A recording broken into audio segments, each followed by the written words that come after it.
Perkenalkan, nama saya Sri Mayang Sariwote dengan NIM 2014-2011-40, kelas A3 semester 5, Fakultas Keperawatan. Saya merupakan mahasiswi aktif di Universitas Pembangunan Indonesia.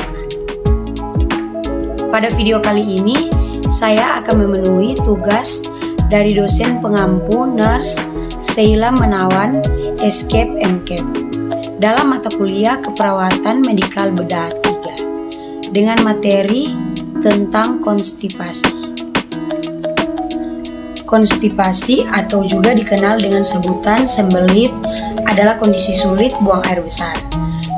Bisa jadi tidak dapat buang air besar sama sekali atau tidak sampai tuntas. Walaupun frekuensi buang air besar setiap orang bisa berbeda-beda, kamu dapat dinyatakan mengalami konstipasi jika buang air besar kurang dari 3 kali dalam seminggu. Penyebab konstipasi atau sembelit. Penyebab utama konstipasi adalah lambatnya pergerakan tinja melalui saluran pencernaan. Akibatnya, tinja tidak dapat dikeluarkan secara efektif dan menjadi keras serta kering. Beberapa faktor yang bisa meningkatkan risiko seseorang mengalami konstipasi, antara lain yaitu yang pertama, jenis kelamin. Konstipasi lebih sering dialami oleh perempuan. Yang kedua, usia. Konstipasi juga lebih sering dialami oleh lansia. Ketiga, pola makan. Misalnya makan makanan yang rendah serat, kurang aktivitas secara fisik. Keempat, jarang atau tidak berolahraga sama sekali. 5, minum obat-obatan tertentu, termasuk obat penenang atau obat untuk tekanan darah tinggi. Kesehatan mental. Memiliki kondisi kesehatan mental seperti depresi. Baik, selanjutnya saya akan membacakan hasil dari laporan telaah jurnal saya, yaitu mengenai judul penelitian konsumsi air putih pagi terhadap konstipasi pada pasien imobilisasi, dengan autor Deni Asmara, Dewi Irawati, Imade Karyasa 2013, dan metode penelitian yaitu kuesi eksperimen. Dan dari jurnal penelitian ini saya mengambil diagnosa keperawatan konstipasi berhubungan dengan aktivitas fisik harian kurang dari yang dianjurkan. Dengan intervensi manajemen konstipasi.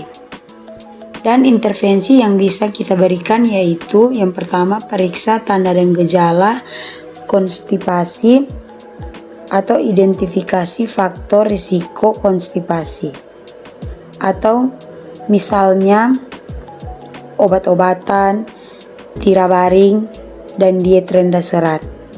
Atau anjurkan peningkatan asupan cairan jika tidak ada kontraindikasi, kolaborasi penggunaan obat pencahar jika perlu. Dan untuk hasil penelitian, tujuan dan kesimpulan yaitu berdasarkan hasil terdapat perbedaan kejadian konstipasi yang signifikan antara kelompok perlakuan dan kelompok kontrol yang ditunjukkan dengan nilai Pi sama dengan 0.002 atau Pi kurang dari 0,05, yang artinya ada pengaruh yang signifikan minum air putih minimal 500 ml di pagi hari terhadap pencegahan konstipasi. Hasil penelitian ini menunjukkan bahwa terapi air dengan volume minimal 500 ml mampu mencegah terjadinya konstipasi pada pasien imobilisasi akibat gangguan sistem muskuloskeletal. Dan untuk penelitian ini bertujuan untuk mengetahui pengaruh pemberian air putih 500 ml pada pagi hari terhadap kejadian konstipasi pada pasien imobilisasi akibat gangguan sistem muskuloskeletal. Dan dapat disimpulkan bahwa tidak ada hubungan yang signifikan pada masing-masing karakteristik. Responden meliputi yaitu usia, jenis kelamin, asupan serat, jenis analgesik yang digunakan dengan kejadian konstipasi. Selamat datang di Universitas Pembangunan Indonesia Manado yang terletak dekat dengan kawasan bisnis Bahu Mall Manado. Tempatnya di Kelurahan Bahu, Lingkungan 3 Manado, sangat strategis di pusat kota Manado.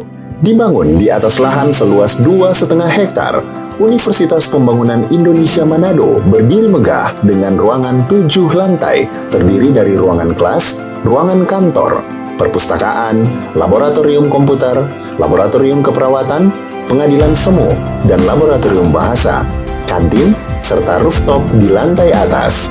Universitas Pembangunan Indonesia Manado memiliki 6 fakultas dengan program studi, yaitu Fakultas Pertanian, Prodi Agribisnis, Fakultas Hukum, Prodi Hukum, Fakultas Teknik, Prodi Teknik Elektro dan Teknik Sipil, Fakultas Ilmu Sosial Ilmu Politik, Prodi Ilmu Politik, Fakultas Sastra, Prodi Sastra Inggris, Fakultas Keperawatan, Prodi Ilmu Keperawatan, dan Profesi Nurse. Didukung oleh sumber daya manusia yang berkompeten dan tersertifikasi, Universitas Pembangunan Indonesia Manado memiliki dosen dan tenaga kependidikan dengan latar belakang S2 dan S3 lulusan dalam dan luar negeri. Proses belajar mengajar dilaksanakan dengan teknologi informasi merujuk perkembangan dunia modern saat ini, dilakukan dengan sistem e-learning dan sistem ujian online atau ULAIN. Hasil tracer student Universitas Pembangunan Indonesia Manado dan fakultas menyebutkan lulusan UNPI sudah tersebar di dalam dan luar negeri.